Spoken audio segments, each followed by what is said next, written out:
교재 434페이지, 435페이지에 보시게 되면 여러분들이 지금 제가 얘기했던 432페이지부터네요. 432페이지에 수익금액 조정이라고 나와 있잖아요. 수익금액 조정에 들어가는 항목들이 뭔지를 먼저 이해를 하셔야지 돼요. 우리가 아까 얘기했던 그 수익 재무회계에서 수익이란 용어하고요, 수익, 지금 입금이라는 용어가 같이 사용된다고 했었는데, 지금 여기서 수입 금액이라고 얘기하는 것에 들어가는 항목이 지금 몇 가지가 있는지 따져보겠다는 얘기예요. 근데 요거 그냥 기능적으로 입력하고 등등 그렇게는 배웠어도 수익 금액에 왜 그게 들어가는지 이해를 못하는 분들이 꽤 많더라고요. 보니까 수익 금액에 거기 첫 번째 게 보시게 되면 수익 금액에는 재화라고 되어 있어요. 432페이지에요. 수익 금액 조정 명세서라고 쓴 데 보시게 되면 재화의 판매에 따른 여기 수익 인식식이라고 되어 있고 부동산은 제외라고 되어 있죠. 그래서 부동산은 제외하고요. 재화의 판매에 따른 수익을 여기 수익금액 조정명세서에 반영한다. 요거 첫 번째 하나 아셔야 되겠고요. 자, 두 번째 또 어떤 금액이 들어가는지 볼게요. 두 번째로는 용역이라고 되어 있어요. 용역 433페이지에 용역 중에서 거기 동그라미 1번에 보시게 되면 건설, 제조, 기타 용역이라고 되어 있죠. 그래서 거기 중간에 보시게 되면 건설, 특히나 건설인데 제조인데, 건설 제조임에도 불구하고 얘가 작업 진행률 이런 용어가 나와요. 그 다음에 진행률에 따라서 여기 수익 금액을 인식하더라 이렇게 얘기하는 거. 그럼 이런 항목들도 나온다면 용역회사에서의 당연히 얘네들이 지금 당연히 주 매출 금액이 되겠죠. 매출액 그걸 갖다가 여기서 수익 금액으로 보더라는 거 있었고요. 그 다음에 두 번째 용역에 대해서 이것도 부가세법 때 배웠던 내용들이죠. 여기 그 동그라미 두 번째 보시면 부동산은 임대하면 용역으로 구분했죠. 만약에 매각하면은 양도하게 되면 그때는 재화로 구분했어요. 근데 여기서는 지금 부동산 뭐라고 나와 있어요? 임대라고 나와 있죠. 부동산 임대에서 저기 수익이 생기면 얘도 수익 금액에 포함시켜야 된다는 얘기예요. 왜냐하면 여기 수익 금액 조정명세서에는 지금 여러 가지 항목들이 있다가 보게 될 텐데 얘가 수익 금액에 들어가는지 안 들어가는지 그 판단조차를 정확히 못 하더란 얘기예요. 이런 거 넣으세요. 예, 아무 생각 없이 그거 넣는단 말이죠. 자, 그 다음에 세 번째 보시게 되면 뭐라고 되어 있느냐면 장기 할부 판매라고 되어 있죠. 그래서 여기 용역 세 번째는 장기 할부 판매한 금액도 수익 금액으로 반영해 주세요 라고 나와 있고요. 그 다음에 네 번째에서는 부산물 매각 대금도 수익 금액으로 넣어주세요. 이가 나왔단 말이죠. 그래서 지금 수익 금액에 해당되는 건 요 네 가지를 머릿속에 띄워 놓으셔야 돼요. 그래서 수익 금액에도 뭐뭐 집어넣는다? 재화와 관련된 거, 재화 판매요. 두 번째는 용역과 관련된 거, 세 번째는 장기 할부 판매가 있다면, 네 번째는 부산물 매각 대금. 이런 것들은 뭘로 본다? 법인세법에서는 수익 금액으로 본다. 근데 여기 예를 들어서 부산물 매각대금 같은 경우는요, 우리 재무회계 배우실 때 얘는 주산물에 반해서 추가적으로 나오는 것들이거든요. 그럼 얘는 버리는 폐기물이 아니라 판매 가능한 것들이에요. 그래서 판매를 하게 되면 특별하게 이 처리할 방법이 굳이 없으니까 부산물인 경우에는 우리 회계 개정에서는 잡이익으로 처리하거나, 주산물을 갖다가 만들면서 나온 것들이기 때문에 매출원가를 차감하는 두 가지 방법이 있어요. 어떤 방법으로 처리해 놓았던 간에 법인세법에서는 얘를 뭘로 본다? 수입 금액으로 본다는 거 뭐 기억하고 계셔야 한다는 얘기예요. 되셨죠? 그럼 하나 또 예를 들어 볼까요? 뭐 이따가 한번 나올 거긴 하지만은 예를 들어서 은행에다가 돈을 넣어놨어요. 그러면 우리 이자를 받게 되겠죠. 이자를 받게 되면 이렇게 회계 계정 처리할 때 이자 수익으로 해놨을 거 아니에요. 그죠? 이자 수익은 수익 금액에 들어갈까요? 안 들어갈까요? 이걸 구분 못 한단 말이에요. 왜? 지금 이자 수익은 이 네 가지 지금 속해져 있어야 안 속해져 있어요. 그러니까 여기 수익 금액에다가 반영하면 된다, 안 된다? 안 된다는 거예요. 구분할 수 있겠어요? 아, 확실히 법인세 나가니까 천천히 하죠, 제가. 빨리 할 수가 없어. 자, 그러면 이런 기본적인 틀을 먼저 갖고 계시고 여기 문제를 한번 풀어보도록 할게요.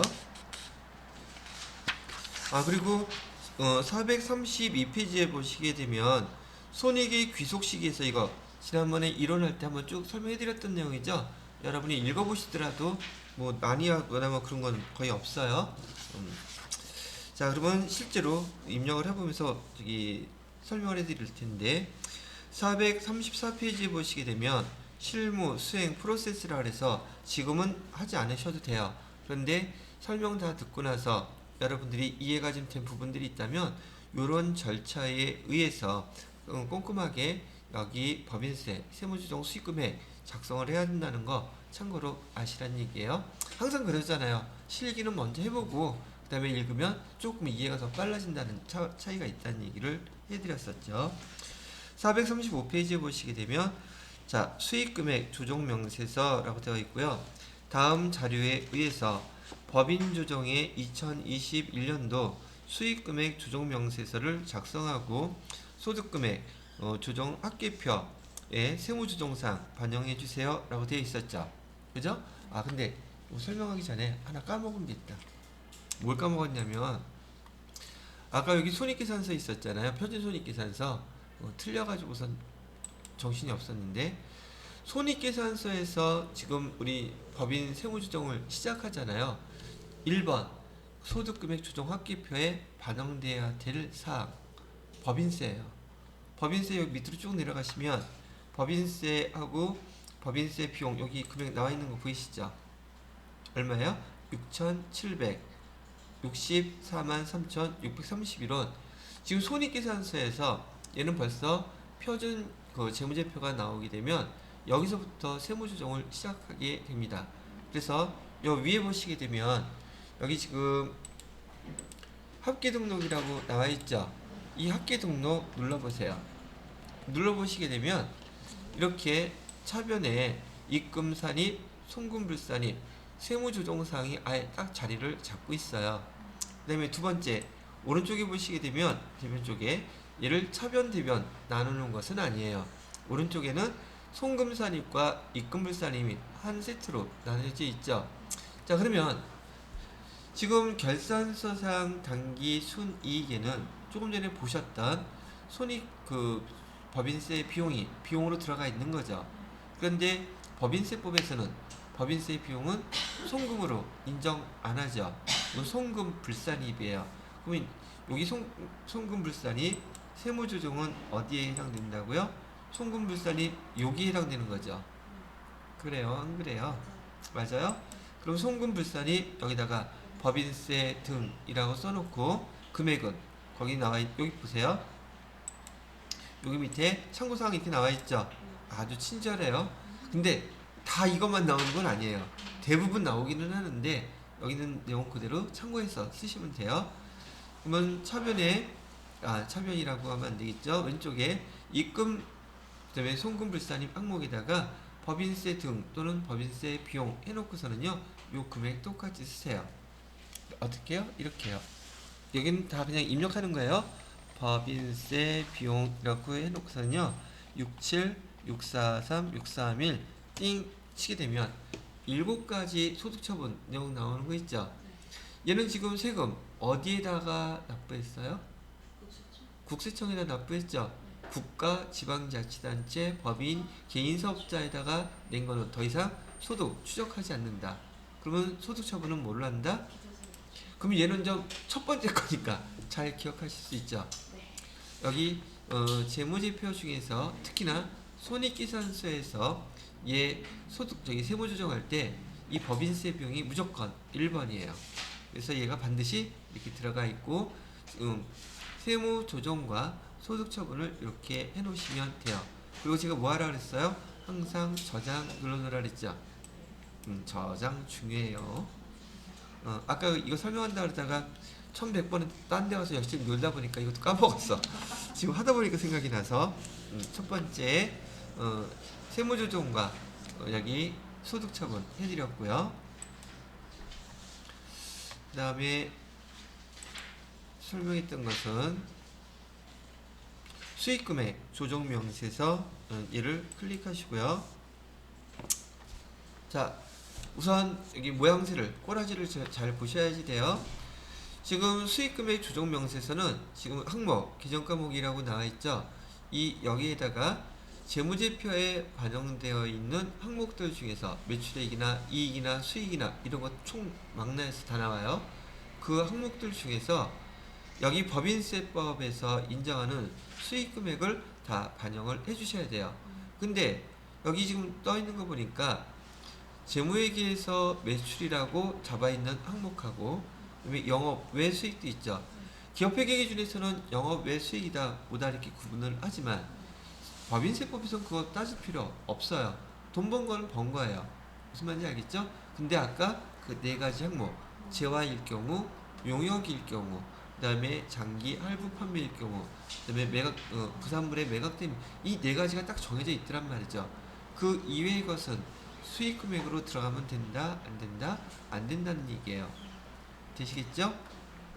자, 그래서 순서대로 자 매출을 있는지 한번 볼게요. 그럼 여기 아까 얘기했던 것처럼 우리 작성할 때에는 적세 코드의 번호대로 순서대로 여기 작성을 해주세요. 얘기했던 거 기억나시죠? 그 순서대로 해볼게요. 자, 매출을 갖다 했는데 지금 항목은 매출인데 계정 과목은 지금 매출 여기 위에 보시게 되면 매출 조회라고 되어 있죠. 얘는 벌써 재무 결산했던 항목들이 다 여기에 반영이 되어 있어요. 그래서 매출 조회를 누르게 되면 항목이 매출 조회, 그래서 상품 매출, 제품 매출, 그 다음에 이자 수익, 유형자산, 처분이익, 잡이익 많이 나와 있죠. 자, 문제도 한번 같이 볼게요. 나와 있는 것까지는 봤으니까 1번에 보시게 되면 435페이지에요. 결산서상 수익금액은 손익계산서의 매출 계정을 조회한다. 매출 계정에다가 줄쳐 놓으셔야겠죠. 왜요? 거기서 보라며 지금 여기 TAT 1급은 이런 것들이 상당히 편리하게 돼 있어요. 그래서 매출 계정 조회를 했더니 이렇게 지금 총 5가지의 항목이 나와 있어요. 제품 재고액 중 제품 재고액은 다른 문제네요. A 제품 500만원은 타인에게 위탁 판매라고 줄쳐 놓으시고요. 위탁품 적성품으로서 12월 31일 숙탁자가 얼마에 판매했대요? 800만원에 판매했다고 그러죠. 자, 그러면 질문. 두 번째 지금 판매한 금액은 판매가 됐다고 얘기했죠. 그럼 얘는 우리가 매출액으로 잡아야 되겠죠. 그럼 여기 상품 매출이 됐던 제품 매출, 제품이라고 그랬으니까 제품 재고액 중에서 지금 이 800만원은 결산서상 단기 순이익에 반영이 되어 있겠습니까? 반영이 안 되어 있겠습니까? 이거 판단할 줄 알아야 돼요. 근데 여기는 기말 제품 재고액이라 그랬잖아요. 재고액이면 결산 끝난 다음에 팔린 걸 알았다는 뜻이잖아요. 거기 문제 2번 시작하자마자 제품 재고액 중이라 그랬잖아. 판매됐으면 재고액에 있으면 안 되겠죠. 그러면 얘는 벌써 결산이 끝나고 거기 지금 수탁자로부터 얘 판매됐는데요 라고 나중에 통보받았다는 뜻이에요. 12월 30일 날 그거 팔았는데요 라고. 우리는 팔렸다는 소식을 못 들었으니까 우리 기말재고로 반영을 시켜놨는데 얘를 지금 팔았다는 연락을 받았으니 결국은 매출 누락이죠. 그럼 세무신고, 아니, 세무조정할 때 얘는 지금 알게 됐으니까 매출액에다가 반영시켜 줘야 되겠죠. 그래요, 안 그래요? 이게 지금 제가 천천히 얘기할 수밖에 없는 게 이 그런 문구를 갖다가 해석하고 이게 지금 상황이 어떤 건지를 평범하게 많이 생각들을 해볼 기회가 없단 말이죠. 그래서 그 상황을 지금 제가 설명을 해드려야지, 아, 그래서 이게 여기 이렇게 금액이 반영이 됐겠구나 라고 판단하실 수가 있더란 얘기예요. 되셨나요? 자, 그 다음에 세 번째, 자비익 계정에는 부산물 매각대금 자비익이라고 회사에서는 처리를 해놨는데, 지금 제품 제조 과정에서 발생한 부산물을 판매한 것이에요 라고 나와있죠. 근데 아까 부산물 매각대금은 우리가 매출로 수익금액으로 인식하기로 했었죠. 그랬으니까 자, 그 내용을 이제 하나씩 반영을 해 볼게요. 첫 번째, 교재에서는 이렇게 설명되어 있더라고요. 지금 상품 매출도 분명 수익금액이죠.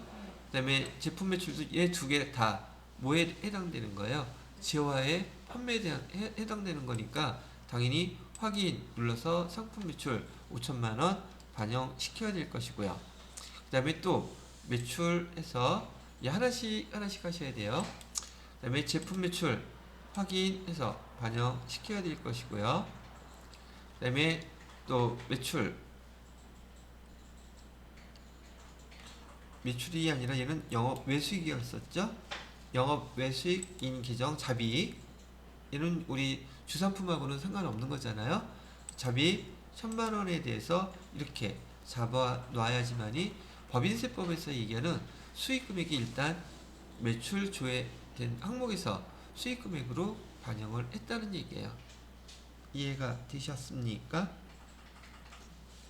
자, 그러면 아까 우리 지금 여기는 이제 상황 다시 한번 보세요. 여기 매출조에서 이자 수익하고 유형자산 처분이익은 수익금액에 반영하는 항목이 아니죠. 이래든 나중에 이런 이익들에서 반영되는 건 그때 가서 제가 조정하는 거 알려드리기로 하고요.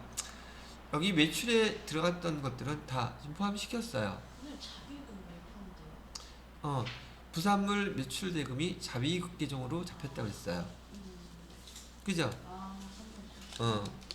이 한글 하나하나 잘 봐야 돼요. 왜냐? 저도 많이 헤맸거든요. 자, 그래서 지금 매출 조회를 해서 반영된 항목들은 다 반영을 했고요. 지금 뭐가 빠져 있어요? 얘는 재무상태표에도 다 들어가 있는 것들이에요. 우리 당기순이익에. 근데 당기순이익에서 누락된 것도 작업해 주어야 되겠죠. 자, 그래서 여기는 다 반영, 수익금액 조정계산에 반영은 다 했는데 그 이외의 거, 누락된 거는 어디서 해줘야 되느냐면 여기 두 번째 보시게 되면 수익금액 조정 명세라고 되어 있죠. 자, 근데 지금 우리한테 주어진 자료에서 작업 진행률에 대한 수익금액이라는 게 지금 나타나 있는 게 아무것도 없죠. 그럼 저기에 입력할 사항 없다는 뜻이에요. 되셨나요? 그 다음에 두 번째, 중소기업 등 수익금액 인식, 우리 중소기업과 관련돼서 수익금액 인식 정의 특례에 대한 수익 이런 얘기 나온 거 있어요? 전혀 없어요. 됐죠? 뭐 2번하고 3번은 할 게 있겠다 없겠다 없어요. 그리고 나머지 위탁 매출과 관련돼서 기타 수익금액 있죠? 얘가 여기 기타에 해당되는 거예요. 그럼 얘는 어떻게 입력하면 돼요? 자, 기타 수익금액을 클릭해 보시게 되면요, 구분 나와 있죠?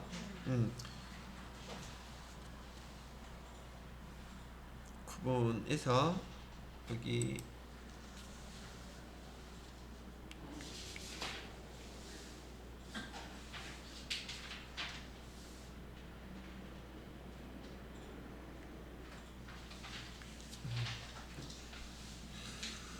구분을 뭐라고 써야 되더라?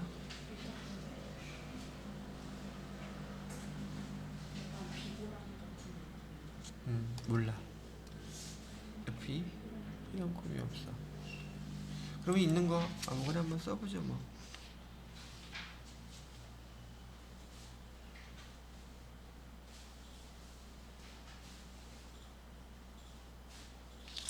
자, 특별하게, 아니 특별하지 않아도 돼. 쓰라는 대로 써. 위탁 판매. 자, 수익 금액은 얼마였었죠? 우리가 800만 원에 팔았다고 연락 받았다 그랬었죠. 야, 800만 원 써주시면 되겠고요. 대응원가. 그럼 우리 재고자산으로 500만 원 있었던 거 별반 어려운 건 없겠죠? 이렇게 입력해 주시고 원래 화면으로 다시 돌아가고 싶어요. 나 돌아갈래. 맨 밑에 1번 수익금액 조정계산으로 이렇게 이동돼 있죠? 요거 클릭하시면 돼요. 자, 여기 800만 원 지금 반영되어 있죠? 근데 여기는 지금 수익금액만 따지는 데잖아요. 비용이 여기 들어가면 돼요? 안 돼요? 안 된다는 뜻이에요. 여기 수익금액만. 그러면 여기 아까 제품을 매출했다고 얘기를 했으니 지금 상품 매출에 여기 가산 조정에 가산도 있고 차감도 있죠. 지금 이 항목은 우리 제품을 매출한 거잖아요. 그리고 여기에 나와 있는 제품 매출의 25억 2130만 원은 지금 우리 재무 손익계산서에 들어가 있는 금액이죠. 근데 얘는 지금 기타 매출로 해서 누락된 거라며 그럼 조정할 때 가산해야 되겠어요? 차감해야 되겠어요? 가산해야 되겠죠. 그래서 여기 있는 금액 우리는 여기다가 메모를 해 놓은 것이고, 오케이? 그 다음에 여기다가 가산한 해줘야 된다고 800만 원 이렇게 입력하게 되면, 아이고 여기 말고요. 여기 제품 매출에다가 800만 원 이렇게 추가를 하게 되면 지금 매출액이 세무조정을 통해서 지금 우리 재무 결산할 때는 빠져 있지만 세무신고할 때는 세금 가산할 때 계산할 때 다 들어가 있게 되겠죠. 그래서 지금 이렇게 지금 매출에 대한 것하고 그 다음에 누락된 것까지 포함해서 수익 금액을 다 반영을 시켜 보았더란 얘기지요. 됐나요? 자, 그러면 자 그냥 여기 우리 수익 금액에 대해서 자 봐요. 얘는 재무상태표에 있던 계정들이잖아요. 세법하고 다른 게 없죠. 매출액 잡으래서 다 잡았어요. 그죠? 그러면 지금 조정해야 될 대상이 되는 항목은 뭐만 남았어요? 얘는 지금 누락된 거라 그랬었죠. 누락이 됐으니 당연히 입금에다가 넣어줘야 되죠. 됐죠? 그 다음에 대응원가 아까 500만 원 했잖아요. 500만 원은 지금 입금으로 들어갔다면 걔는 입금에다가 반영을 시키되 우리 그 매출 원가에 해당되는 그 걔에 대해서는 반대로 비용에도 인정해서 표시를 해놔야 되겠죠. 둘 다 누락된 거니까. 그래서 판매한 금액은 입금으로, 그 다음에 원가는 송금으로 두 개를 다 써놔야 되고, 그죠? 그리고 얘네들은 지금 이거 설명하려면 처음에 개념 잡는 게 시간이 좀 많이 걸리는 것 같아. 자, 지금 소득 처분을 할 때는 얘를 유보라고 처리한단 말이죠. 유보라는 말 뜻은 자산이 됐던 부채가 됐던 나가지 않고 회사에 남아있는 상태예요 라는 뜻이란 얘기를 했었죠. 선생님 팔렸으니까 나갔잖아요. 재고도 없는데요. 그거는 저기 작년도 시점이고 얘는 지금 세무조정을 어느 시점에 하고 있어요? 다음 해에 하고 있잖아. 올해 결산 끝나기 전까지는 해결된 게 아니야. 왜? 이 금액만큼은 2020년 12월 30일 시점에 안 들어가 있단 말이죠. 재무제표는 누락이 돼 있으니까. 그럼 이제 누락된 거 세무조정을 이렇게 하는데 회계 처리 안 하겠어요? 누락된 거는 언제 처리해요? 2021년에 처리를 하겠죠. 그러면 2021년에 재무제표에다가는 매출원가 이렇게 반영할 거라고요. 그럼 얘는 아직 올해 지금 처분이 안 된 거죠. 올해 입장에서는. 그죠? 올해가 끝날 때까지는 얘는 회사에 남아있는 결과가 된단 말이죠. 그리고 얘가 올해 2021년 손익계산 결산을 할 때 그때 입금, 그 다음에 송금 반영되겠죠. 근데 얘는 지금 여기서 입금, 송금 다 처리했으니까 유보로 그때 내년도에 세무조정할 때는 유보 감소해서 다 나간 거니까 조정을 처리해줘야 되겠죠. 요 과정 설명에서 이해하는 게 얘가 시간도 많이 걸리고 진짜 어려운 작업 중에 하나예요. 왜냐하면 지금 이 시기가 누락됐다는 것은 우선 재무회계에서 얘가 언제 날짜로 처리해야 되나 그 생각을 해야지 유보란 말 뜻이 이해가 되는데, 얘가 지금 전년도에 결산했던 재무제표에 들어가 있느냐 들어가 있지 않느냐 이거 따지지도 않고 그냥 보편적으로 시험 보게 되면 이런 것들은 이렇게 하고 끝난단 말이죠. 뭐 실무 적용하는 건 둘째치고 컨셉이 그러다 보니까 대화가 안 되는 거야. 그럼 얘가 가만히 생각해보면 생각해야 될 조건이 많이 있죠. 왜 있어? 재무제표 날짜를 기준으로 해서 우선 재무제표에 반영이 되어 있느냐 안 되어 있느냐 그거 판단할 줄 알아야 되고, 그러면 작년에 결산할 때 누락이 됐으니까 올해 분명히 회계 처리해서 올해 그 매출액과 그다음에 올해 매출원가에 반영이 되게 될 텐데, 세무조정은 먼저 해놨으니까 지금 올해 입장에서는 얘가 아직 사회로 나간 것이 아니라 남아있는 걸로 처리가 될 수밖에 없겠구나. 그럼 이 금액에 대해서 내년도에 그 세무조정을 하게 될 때는 유보, 감소를 써야겠구나. 없어졌을 테니까. 이해가 되세요? 그래서 유보라고 쓰는 거예요. 올해 기점에서 지금 세무조정이 있기 때문에 결산은 벌써 끝나버렸잖아요. 그래서 여기 아까 얘기했던 합계 등록 얘를 클릭을 해보시게 되면, 자 우선 입금 산입이죠. 세무조정 해야 되잖아. 뭐에 대해서는 입금 산입이에요? 위탁 매출에 대한 거. 여기 지금 밑에 나와 있죠. 기타 수익금액 조정 사항. 근데 요거 그대로 모르면 그냥 써도 되긴 하는데, 여기는 위탁 매출한 거죠. 위탁 매출에 대해서는 금액이 800만 원이었었어요. 얘는 유보가 발생된 거죠. 자, 그 다음에 위탁 매출에 대한 대응원가죠. 위탁 매출 대응 원가 뭐 대충 써도 돼요. 여기는 500만 원은 송금으로 들어가는 거죠. 그래서 제가 처음이니까 세무 조정은 4가지 종목 중에 하나라 그랬었어요. 입금에 대한 것인지 송금 불산입에 대한 것인지, 그럼 2개가 나오죠. 또 하나는 송금 산입에 대한 것인지, 그 다음에 입금 불산입에 대한 것인지, 그게 세무조정이에요. 그걸 선택하는 것이. 그런 다음에 이 세무조정은 한 금액을 소득처분, 얘가 누구한테 갔느냐를 판단하는 게 소득처분이에요. 자, 500만 원은 지금 얘도 유보가 발생한 거죠. 그럼 내년에는 둘 다 유보가 감소하겠구나 판단하시면 되겠다는 얘기죠. 그럼 여기도 여기까지는 친절하게 그 밑에 우리가 처분했던 것들 금액이 다 나와 있어요. 뭐 해야 돼요? 저장 눌러주셔야 살포시. 그러면 솔직히 얘가 어디가 들어가서 이렇게 나오는지 저도 잘 몰라요.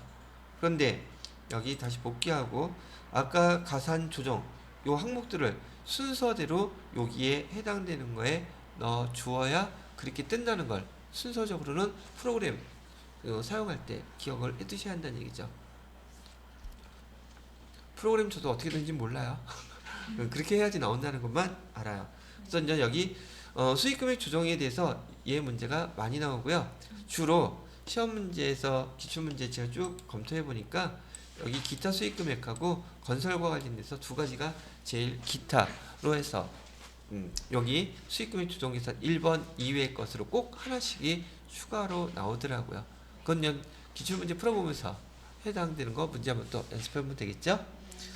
자, 그래서 거기에 대한 설명은 346페이지에 수익금액 조정계산서의 조정사항 반영, 그래서 직접 입력하는 것도 한번 해보셨고요. 자, 그 다음에 437페이지에 보시게 되면 지금 소득금액 조정 합계표, 즉 합계 등록 키를 눌러가지고 여기 위탁 판매에 대한 수익금액하고 대우원가에 대한 세무조정과 소득처분도 그대로 한번 같이 해보셨다는 얘기예요. 되셨나요? 네. 자, 수익금액은 됐고요. 이번에는 간주 임대보증금에 대한 간주 입금 조정이라고 되어 있는데 얘는 조금 생각해 볼 필요가 좀 있어서 우선 여러분들이 직접 알 필요는 없고요. 이 정도만 기억하세요.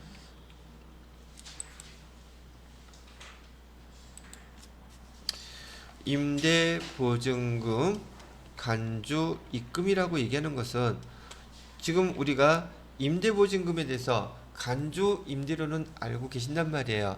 근데 이 간주 입금은 돈 번 거잖아요. 그러면 세무 조정을 하세요. 그러면 뭘로 세무 조정해야 되겠어요? 돈 벌었으니까 입금 산입이 기본이겠죠. 자, 입금 산입을 해놓고 이거에 대한 세무 조정을 먼저 소득 처분을 하려면 입금 돈을 받았음에도 불구하고 더 이상 내가 돈 번 거에 대해서 왈가왈부 따질 필요가 없는 거죠. 왜 입금으로 잡아놓고 세금 낼 거니까. 그래서 입금임에도 불구하고 얘는 기타 사회 유출로 종료합니다. 그럼 기본적으로 세무조정은 뭘로 한다? 세무조정은 입금, 산입. 여러분이 한꺼번에 많이 하려고 하지 마시고 알고 있는 그 계정들에 대해서 왜 세무조정이 입금, 산입이겠구나. 소득처분은 뭘로 한다 그랬어요? 기타 사회 유출로 처리하는 거구나. 이렇게 처리하는 거구나라고 기억을 해 주셔야 되는데, 지금 제가 설명드리고 싶었던 거는 일단 세무조정과 결과론적으로 소득처분은 간주 임대 보증금에 대한 간주 임대료는 이렇게 법인세법에서 처리한다. 근데 이렇게 처리하는 게 아무 회사나 다 이렇게 처리하는 게 아니란 얘기예요. 이렇게 처리할 때 전제 조건은 뭐가 있느냐면은 이 법인이 부동산 주업으로 부동산 임대를 하는 법인일 경우에만 해당이 돼요. 주업이 뭐라고요? 부동산 임대를 하는 법인에 대해서. 그럼 이건 무슨 뜻이냐면, 보세요. 아까 우리 수익금액 반영할 때 매출액에 해당되는 걸 수익금액으로 잡았잖아요. 그죠? 그러면 여기 임대업을 주업으로 하는 법인은 얘네 매출액은 뭐겠어요? 임대료겠죠. 거기에 임대료에다가 또 뭐도 있겠어요? 보증금에 대한 임대료도 얘네들은 수입원이겠죠. 그러니까 입금으로 당연히 잡아야 되지 않겠어요? 그죠? 그러니까 그건 당연히 입금이겠네요. 수익 금액이겠네요. 세금 계산해야 되겠네요. 이렇게 얘기가 나온다는 얘기예요. 기타 사회 유출, 왜 기타 사회? 세금 낼 거잖아. 이거 계산해가지고. 그런데 그 내용이 어디에 나와 있느냐면요. 437페이지에도 한번 천천히 제가 읽어볼게요. 부동산 등의 임대법인이라 그랬어요. 받는 임대보증금에 등에 대한 이자 상당액을 임대료로 간주하여 법인세법에서 입금 항목으로 규정하고 있다. 거기 두 가지를 키워드로 동그라미 쳐놓으셔야 돼요. 임대법인이라고 있고요. 임대법인이 임대가 주업이란 뜻이잖아요. 그러면 얘는 법인세법에서 당연히 입금으로 규정하고 있다. 그런데 일반적인 경우 간주임대료 적용 대상 법인은 차입금 과다법인, 그다음에 부동산 임대업을 주업으로 하는 법인, 그다음에 내국법인이면서 부동산 임대업을 주업으로 하는 법인이란 해당 법인의 사업연도 종료일 현재 자산 총액의 임대사업에 사용된 자산가액이 50% 이상인 법인을 얘기한다 그랬는데, 골치 아파. 그죠? 자, 정리해 드릴게요. 이것도 그래요. 자, 봐요. 책 보지 말고 제 말이 더 편해요. 좀 여기 부동산 임대법인이라고 하는 이 법인은 말이에요. 우선 건물을 임대하려고 우선 돈을 빌렸어요. 즉 차입금이 발생했는데 차입금이 뒷달이 많다는 얘기가 아까 어디에서 나왔냐면은 예를 들어서 100억짜리 빌딩이 있는데요. 여기서 60억이 차입금이야. 돈을 빌려서 그 건물을 산 다음에 그 부동산에서 임대를 하고 있단 말이죠. 오케이? 그러면 차입금이 과다하죠. 그죠? 여기서는 얼마를 했어요? 자기 자본 적수의 2배를 추가한다 그렇게 돼 있거든요. 이 계산 모르겠어. 하여튼 금액으로 이해를 하시란 말이죠. 돈을 많이 빌려가지고 부동산을 사가지고 그 부동산을 임대를 해주고 있어요. 임대를 해주고 있는데 임대주 사업이 지금 건물 몇 공간이 있겠죠. 공간이 10개 있다고 쳐요. 이 중에서 5개 이상을, 즉 자기가 사용하는 것보다 임대해준 공간이 더 많다는 거야. 50%를 넘어가는 법인. 그 크게 2가지로 구분할 수 있네요. 돈 많이 빌린 곳, 그 다음에 자산의 50% 이상을 임대해 주는 곳, 그리고 임대 사업이 주업인 그 임대 그 법인인 경우에 간주 입금은 입금으로 산입하고 기타 사회 유출로 처리한다. 근데 얘가 말은 그렇지만 그 금액을 계산을 해야지 돼요.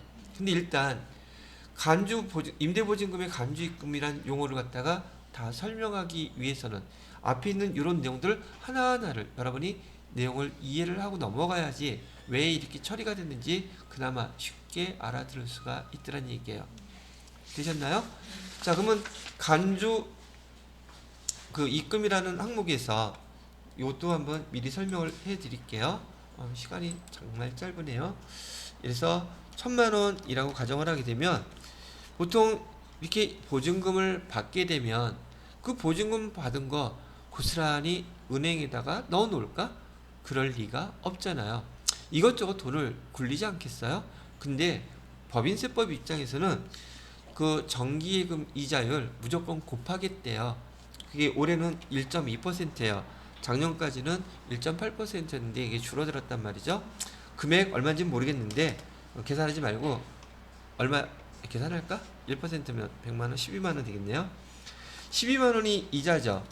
정기예금 이자율에 의해서 12만원을 지금 여기 입금으로 보겠다는 뜻이에요. 그런데 이 법인이 이 돈을 갖다가 사용해서 채권에도 투자하고 은행에도 넣어놨고 돈을 굴려가지고 돈 발생한 이자가 있겠죠. 뭐 관련돼서 이 돈을 이용해서 번 돈이 있을 거라고요. 그 번 돈이 얼마라고 나왔냐면 10만원이라고 이렇게 나왔다고 쳐요. 그러면 이 10만원을 받았을 때에는 이자 금액이 됐던 뭐가 됐든 간에 돈을 제3자로부터 굴리면서 받을 때 원천징수하죠. 그죠? 원천징수하면 이자금에 법인세법에서는 12만원을 번 돈으로 보겠다 그랬는데 10만원에 대해서 벌써 돈 냈잖아. 어떤 돈? 국가에다 내야 될 선납세금으로 납부했잖아. 그럼 이 금액은 빼줘야 되잖아요.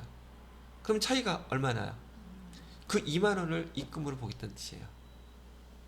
아유, 힘들다. 그죠? 지금 이 내용들이 하나하나 설명을 갖다가 이해하면서 들으려고 한다면 제가 얘기하는 많은 바탕에는 재무액에 대한 이해도 충분히 있으셔야지만이 제가 하는 말을 알아들을 수가 있다는 거예요. 그래서 재무회계가 약하면 제가 이거 설명해 드릴 때 그래서 자격증 따기 힘든 이유 중에 하나가 세무이까지는 얼레벌레 딸 수 있지만 얘는 지금 종합과정이에요. 그 전산 세무 1급이 됐던 TAT 1급은 그러니까 재무회계도 부가가치세도 지금 어느 정도는 좀 잘 알고 있어야지 법인세법에 대한 제 설명이 이해하기가 좀 더 수월하다는 얘기죠. 그래야지 화면에서 이런 걸 입력할 때 그래서 이게 입력 이렇게 됐겠구나. 그래서 세무조정과 소득처분이 그렇게 되는 거구나. 12만원 다 이거 생각하는 거는 부가세법에서 간주임대료하고 뭐가 달라요? 똑같잖아. 계산하는 거는. 그죠? 간주임대료 12만원 발생한 거에 대해서 12,000원 부가세 예수금으로 납부하라는 게 간주임대료에 대한 계산이었었잖아요. 근데 여기서 그거 계산하는 게 아니라 부가세 예수금을 계산하는 게 아니라 임대소득 자체에 대해서 그 입금 잡는 금액은 이런 플로어로 진행이 되더란 얘기예요. 그래서 그 내용 나중에 한번 읽어보시면 되겠고요. 그래서 그 438페이지에 보시게 되면 그 내용 쭉 읽어보시고 그러면 내용은 조금 얼핏 감 잡았으니까 우리가 계산기 쏘르게만 살까? 그럴 리가 있나? 해당되는 데다가 요거를 어떻게 활용해서 어떤 의미를 갖는 걸 이렇게 계산하는지 한번 직접 입력해 보면 된다는 얘기예요. 자, 그러면 439페이지에 거기 임대보증금 간주입금 조정이라고 되어 있죠. 문제 실제로도 이렇게 나와요. 1번, 2번, 3번, 4번이 어떤 의미를 갖고 있고 이 숫자들을 왜 계산서, 조정계산서에다가 그렇게 입력하는지를 오늘은 말고 다음 시간에 설명해 드리도록 하겠습니다. 자, 여기까지 일단은 끝내고요.